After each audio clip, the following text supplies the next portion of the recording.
Player Development Pod family is season 2, and we are spending time with those who are doing the work. Today, I'm excited to have Syndric Steptoe at University of Arizona with us. I got to know Step when he's at Arizona. Step, Texas, from the state of Texas. Got to see his name in the Chronicle and other places. So I was excited when we met a couple years ago in this player development space. So, Step, if you could let people know about yourself. Yeah, man. Appreciate you having me on, Ed. Like you said, originally from Bryan, Texas, born and raised, came out here to the University of Arizona to play football. Man, that was back in 2003. And kind of been out here ever since, off and on. I was blessed to play in the NFL, drafted in the 7th round to the Cleveland Browns, played there for 4 years, tore my shoulder up, ultimately ended my career, NFL career, to say the least, but went up to Canada and played 1 year up there, and then owned my own business for 2 years out in Miami, Florida. Like I tell people, it was an expensive lesson. Also a lot of money behind it. But now it's a lesson and experience that I can share now with the young man that I get to impact daily. So I've been now with the university. I think this is going on my 9th year here at the University of Arizona in various roles within the athletics department, and even venturing over to actual campus life for 2 years and then coming back to athletics. Nice. If you could talk about, your time in the campus, because I know, you had time in campus, and if you could talk about that and then how your time on campus then transitioned you into the player development role. Yeah. So, and I'll take it even step back when I actually transitioned to just athletics, coming out of having my own business. I was brought on as an intern, and you're talking about 29 years old and starting out as an intern in athletics. Right. Where you just owned your own business, you just come from the NFL. Right. And so I was an intern for 6 months, and then they promoted me to associate director of our life skills program. Nice. And I was in that role for 2.5 years, and then I was recruited to go over to our alumni association on campus and work with the alumni, and as director of professional development, so working with our graduates, helping them find jobs, helping them, critique resumes, interviewing skills, building a network. Was able to actually build a couple of networks over there. One of them called the Bear Down Network, where it's an app that I helped develop, and it's for our alumni to get connected with current students to find alumni in their areas where they're living, to have hangouts, to have networking events, job opportunities, mentoring opportunities. And so I was over there for 2 years, sorry. And then recruited to come back over here. We had just launched, a player development position here with the football department. And nice. Player development is a position that I always looked at. I modeled my internship after player development from the NFL when I was there. Jerry Butler was the director of player engagement in NFL while I was playing with the Browns. And I was just always fascinated, by his position. And so it was something that I always wanted to do, but I knew to be able to get there directly, it wouldn't happen because I was already within the department. And so I kind of stepped out in order to be able to be brought back into this role, and honestly, it was God having me trusting God and going out. Right. I mean, when I left athletics, they was like, "You doing what? You leaving athletics? You tripping? You crazy? Right. Yeah, you got it laid out." And I said, "Yeah, but it's not like I love what I do, but I know I could be doing more for the individuals that I truly want to work with." And I was working with the football players. And so, I transitioned back over here into player development under Coach Sumlin. He was here at the time, and so he brought me back over and gave me full reins of just programming that I wanted to do, how to interact with the guys, and just he saw the vision that I had, and he gave me the red carpet to do what I needed to do. Nice. I think so we'll have an advice part, but there's something that you just said that I think, our younger listeners, because we got, students, because I'm pretty sure your LinkedIn is filled with college students. You get all these emails. Hey, I want to learn something, but I think it's something you said that a lot of people need to look at. Is like you stepped out to get back in, a strategic move. And sometimes it has to be that, and I think a lot of people want to, and I've seen it in my career. I've seen, unfortunately, coaches that could be head coaches who this probably your time. You need to leave so you can come back, and they stay. And it's like, then they're like, nah, you've been here too long, And so it's just interesting that you said that. So in your role, so someone listening, could you kind of talk about your overall responsibilities in the role? Yeah, well, I mean, it changes daily, as those in player development know. But I would say the main role in areas that I oversee, being the academic liaison, being the sports psych liaison, community engagement, oversight, career development as well. So helping with the transition of our freshmen in, making sure they're onboarded properly, and then transitioning out of our seniors and making sure, they've been engaged and understand the different job opportunities they might have, just through their work of the 4 years that they have here. But also on days, man, I'm a counselor. Guys are sitting in my office and we're just talking about different issues that they're dealing with. So that's why I say it changes daily, but those areas are the main areas that I oversee, and make sure that we're progressing effectively in those different areas. Yeah. So you mentioned at the beginning, every day looks different. And the only reason I put this question on here, you saw it, is I think a lot of people, they hear that, but I know people ask you a question, what does your day look like? So if you can help people understand what your day really looks like. Oh, man. I would say a typical day, I'm usually in the office between 7:30 and 8. And that's just because I take my kids to school in the morning. And so they usually have to be there sometime. But I try to get them there before 7:45 so I can get in office before 8. And at that time, I come in and I usually just check things that I was able to get done the day before. But sometimes it actually starts with me meeting with a student, a player, to make sure that they're going to their appointments that day, know what appointments they have. And so just being a barometer for them. But then I'll have a meeting with our academics team over in our academics building to talk through some of the guys who are maybe having issues in their tutoring appointments, in their learning specialist appointments, and seeing how we can better serve those individuals. And then from that, I might go over into have a financial aid meeting, to identify the guys who need to fill out their financial aid forms so they could see if they're eligible for Pell Grant. And then from there, we might have a staff meeting where we're talking about the different things that are going on, whether it be the practice plans or things going on with specific players. And then after that staff meeting, I'll go into some player meetings, and the player meetings range from talking about guys who are wanting to do community service to guys who are having academic issues to guys who are wanting to meet with one of our sports psychologists. So those meetings just vary. The guys who are needing jobs, so those meetings vary. And if we're in season, then that usually takes me up until practice. And then usually when I'm out at practice, I'm out there just seeing how guys are moving, seeing reading body language to see what guys need to be paying more attention to, knowing that, hey, they had a bad test score. So this is probably why they're dragging in practice, because that's still weighing on them. Or, he had a family issue that came up last night, and now it's affecting him in practice. So I'm out there kind of just seeing body language and seeing how guys are practicing, how they're participating, and how they're interacting with the coaches. And then post-practice, that's usually when I have a lot of the guys who will come in after practice. Oh, yeah. They don't think we have lives, outside of this building. So that's when they really want to pop in and talk about, pressing issues that are going on.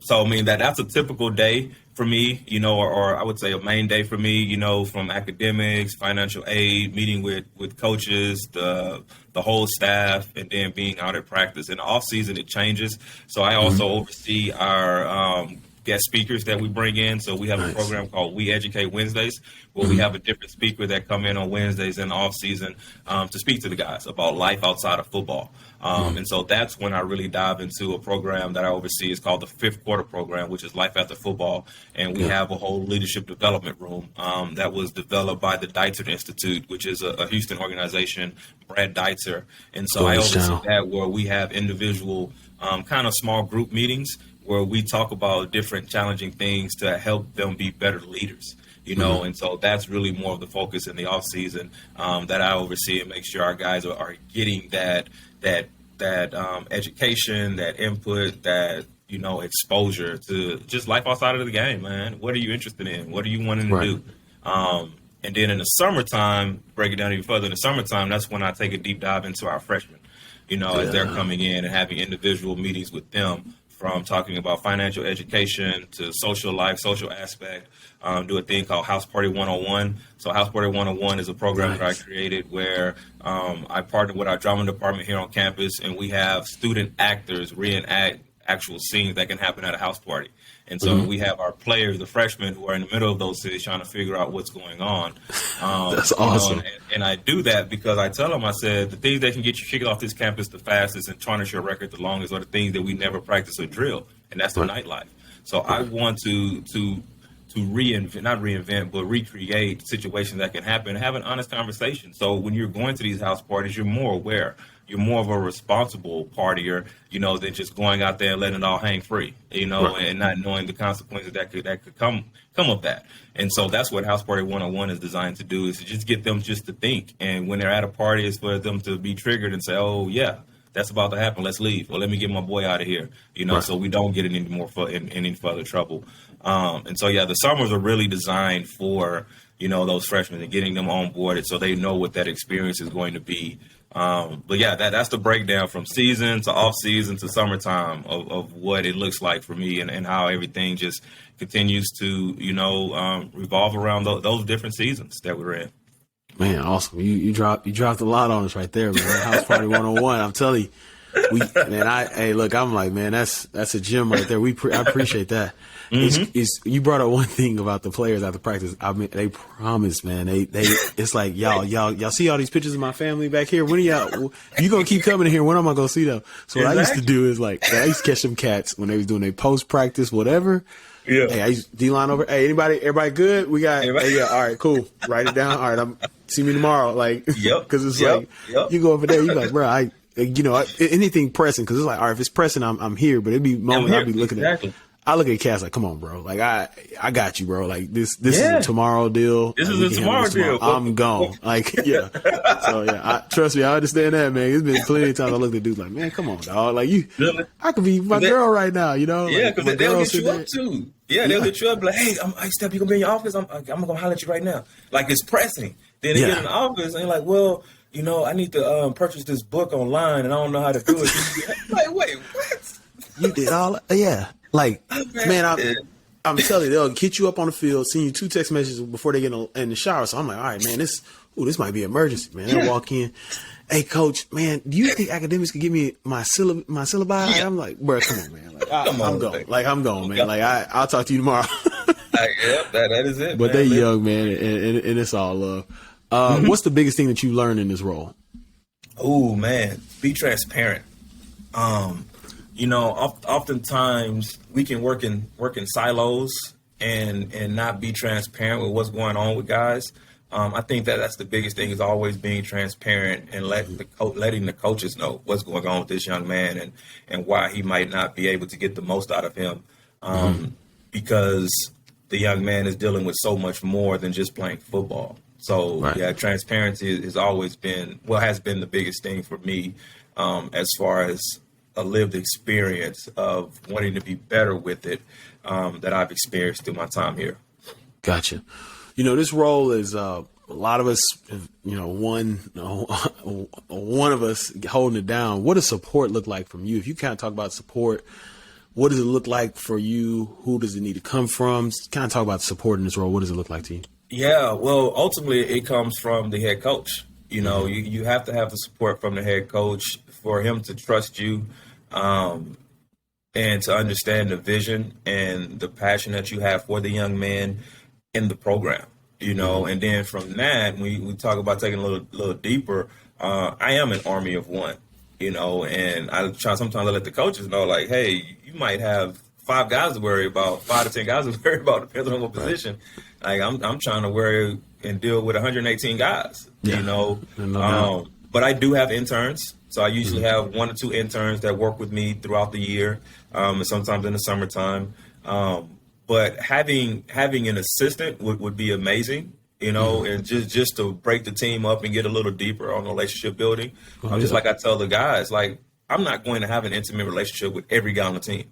That's physically impossible, and not every guy wants that either. But the guys who do want it, those are the guys who are spending the most time in my office. And having a number 2 or an assistant in this position would help bring more of those relationships to the forefront, and guys feel a little more connected, with the program. And I think we do a phenomenal job. The coaches do a phenomenal job here of connecting with the players, but just like anything, man, you can always be better, and having more support, in that realm of just having a number two or another guy here, or woman here, to facilitate and build relationships would be very helpful. I think you said something that I had to realize, and I had an intern my first year doing it. I had to realize it too. Everybody doesn't want the relationship. Like they may want but they rock with you. They just need a hello. And some people, you don't want to say, they okay. That's them. They're okay. If they need me, they know they can come to me, but good. Like, and I just I remember going into my second year doing, I was like, you know what? It's like teaching, right? Like when I was in the classroom, an old head told me like, hey, Jones, you're not going to reach all of them. Like some of them going to walk their own path. You their teacher, you their guy, but some of them going to want to get to know you. Some of them going to want to know more about what you're teaching. And some of them just want to get to the next period. Correct. And so like, I had to learn that. So I'm glad you said that. So moving to the advice, part of this. So, like I said earlier, you're getting a lot of LinkedIn messages. You're getting a lot of emails, like player development starting to grow, player development, player engagement. A lot of people see it as, oh, this is a role where I'm around the players all the time. And they see the photos and all the Twitter. I tell people, hey, it's a whole I love all the guys I work with, but it is a whole nother side. What's some advice that you would have to those looking to get into this role? I would say patience. I would say this is one of the roles where sometimes it takes time. It takes patience. And another thing, it takes like relationship build. Like a coach has to know that you truly care about the players before they bring you onto their staff and put you in a position like this. Because you are the face of the program when it comes to the players and how they're going to be treated. Because oftentimes those issues and those problems are going to fall in your lap and fall in your office. And if you're a person where you don't have patience in order to deal with young men who are coming with these different issues, you won't last in this position long. Absolutely. Because there are a lot of different issues that I've had to deal with that in my mind, me being a strong-minded person and where I came from, where I had to just figure it out on my own, some of these guys that come with these, and you be like, really, bro? Like that. Straight up. But it's me also thinking I need to have patience. This young man has never experienced anything like this, and so let me see how I can help him. So that patience in that form, but also just patience in getting into the field. Like I said earlier, I'm one of one. So if you're talking about there's 160 FBS programs, I think something close, maybe 120 something FBS programs. So if there's only one position, so you're talking about one of 120 something programs. Right. Some programs might have two guys in this position or two individuals in this position. Before a lot of it's only one. So it's going to take patience with you getting in. And just because the first door is closed, that doesn't mean that the second door is going to be. So it takes patience to get in. So I always tell interns that I've had, don't expect that first job right out the gate to be in player development. Right. You might have to oversee just the community engagement side of things within the athletics department and then move over. There are different avenues. There is no one direct path into player development. There are different avenues to get into it, but oftentimes it starts with patience. Like I said, I was in life skills for my first 2.5 years, then stepped outside of athletics in order to come back to get into player development. So and it takes patience. It takes connecting with the right people, networking with the right people, and them knowing this is what you're wanting to do in order for you to get in. So yeah, my best advice is just be patient. Don't think it's going to happen overnight. And then other piece of advice I would give is build your portfolio of what you would do if given the position. Yes. What programming would you do? What do you think is important for these young men or young women to learn? Depending on if you're working with women's basketball or volleyball or soccer or some of the female sports. What do you think that they need? And oftentimes, if you've lived this game or played this game or been around this game enough, you'll start seeing the deficiencies in the student athletes and areas that we need to help them improve. I'm still learning, like this whole world of NIL, like I got to build a new portfolio around that. Like how? Right. Oh yeah. Talking about brand management and financial management, which is a huge one, but have your own portfolio of these are the programs that I would do. This is how I would do it. This is the time that I'm going to need. Like, be specific, and have specifics in that portfolio. It's interesting you said that. I shared this in a one of the episodes in season 1. I tell people that too. I'm like, all right, look at what I'm doing, and just they'll be like, I said, look at what I'm doing and see what we could do better. Write that down. I love what you're doing, but because at the end of the day, it's about what you care about, right? I can sit here, you can tell me all this stuff, but if you got to have a plan, because you know how it is, man. Coaches, all they think is playing. They got a game plan for this. It's all, it's all like, I need a plan. I don't need to know that you can do it. I need to know how you're going to do it. So how you going to do it? Yeah, I love that, because it's just, I learned that my first one was like, all right, I'm always going to have a plan for everything. What's the best advice that you've received in life? Oh, that's a great question. Ooh, that's a deep question. The best advice that I've received in life, I would have to say it's a quote. Actually, I have on my wall that's up behind me, is be who you are and say what you feel, because those who mind don't matter, and those who matter don't mind. And that's a Dr. Seuss quote. I like that. Yeah, someone told me that a long time ago, and when they first told me, I was like, that don't make sense. And then as I continued, and they told me that this was back in high school. And he was a brother. He was an assistant principal for us in high school, and he actually played college football at Washington State. Wow! And his name was Mr. Bailey, and he was talking about the Pac-10. It was Pac-10 at the time, but that's when I was being recruited. And he said, "Yeah, man, you'll be good out west. You can go play in the Pac-10." And he said, "In Pac-10," I was like, "What is that?" Being from Texas, right? Yeah. You only know like the Big Ten, the SEC. That's it. That's it. Like Pac-10. And he told me that quote, and it stuck with me. Even though I didn't understand at the time, but now I use it because, man, you have to be who you are. You have to be your authentic self. And you can't be anyone different. Like you're the only you, and you have to perfect you before you can perfect anything else. And so that's the best advice I think that I've received, because I live that today, and I have that quote up so our guys will know that as well. Be who you are, man, right? And say what you feel. And those who matter, they want to hear that. And those who don't matter, they're going to talk about you and say all kind of things. But you can't live your life worried about what other people are thinking about you. If you live that way, man, you'll never be fulfilled. You'll always be chasing that rabbit and never catch them. Absolutely. Well, they say be on that hamster wheel. Just run. Just run. Yeah. What's the biggest practical nugget you have in your position? Like for me, mine was like, I learned after my first year, we went in our second year, and they asked about everything we did, like the cyclical. What did we do this time last year? I was like, man, I should have scanned everything. But what is your practical nugget that you have? I would say that. Yeah, I would say that, scanning everything, writing down. One of the things I went out, and I'll be honest with you, I was bad at, is not writing down everything, like always relying on my memory. Like, oh yeah, we did this, I did this and that. And, as I get older, that memory's not easy to give me. I would say just writing everything down, man. Be a great note taker. That's what I've learned to become is a good note taker, and writing things down and being able to organize and keep it organized so you can just go back to it when you need it. And I'm still learning. I'm not the best at it, but being able to take notes and being, organized are two of the biggest things that I would say has been, better for me these last couple of years. Absolutely.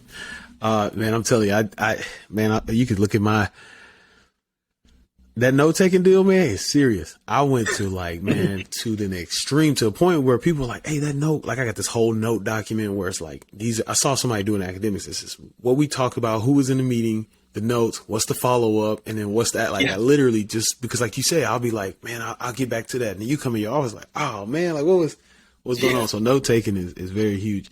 Yeah. So you taking care of 118 guys. I also know in this role, you taking care of coaches, and with your personality, you probably taking care of other departments. How do you take care of yourself? My family, my kids, spending time with kids and the wife, when we have time. But a lot of our time is spent at tournaments now with the kids. Like my son actually has a tournament, coming up. I feel like it's every weekend. He has a basketball tournament or football tournament or something. And then my daughter actually has doing her sports. So being able to spend time with them, coaching them up, giving them advice when they're asking for it, and then with the wife giving her, time as well. But that's how I disconnect from this world, because it's important, to disconnect. But a lot of times it does run over, and they need to see what I do on a daily basis. So I do a summer camp called the Youth Impact Program. I'm not sure if you're familiar with it, but so it's a camp that focuses on academics and athletics. And so it's a camp. We usually have our target is about 100 kids. We usually, the last 2 years I've been able to do it, we've had right between 70 to 80 kids participate in the program. And it's supposed to be for at-risk, underprivileged kids. But I like to do a mixture of kids who are at risk or underprivileged and those kids who are excelling and doing well. Because at the end of the day, if you have too many of those at risk, underprivileged, you're doing more discipline than you are educating, and they're not getting anything from that. So having a mix of it and them being able to see both sides. And then I have the military who are camp leaders in the camp. So we have an Air Force base out here, and then have football players who are camp leaders as well. And so they work together as a team to lead and guide these young men who are middle school kids, through the program. It's a 2-week program, and it's free for them to attend. And so we feed them breakfast, we feed them lunch, we do academics in the morning with English language arts curriculum where they're reading a book, and then also focus on STEM, different STEM fields. This year was technology, where they got to use 3D printers, create designs and print them up. And so trying to give them experiences outside of their normal environment so they can see life outside of their normal environment. So doing things like that, it allows for my family to be a part of it, because my wife is a teacher in that program. My son participates in it, and my daughter's just here in my office hanging around all day eating the snacks, popping in when food is being served. Right. But that's when I talk about sometimes the worlds merge, and it needs to merge at some point, so they can see what's going on, but they can also understand some of the privileges that we have. But also to have conversations too when we get home, about various things. And so that's one way that I'm able to just take care of myself and stay sane, merging the two, but also being able to disconnect when I need to as well, and just be with the family and hang out with the family, watch movies and stuff. Nice. Well, man, appreciate you being on here. Oh, not so fast. You got rapid fire questions. Rapid fire. Here we go. Here we go.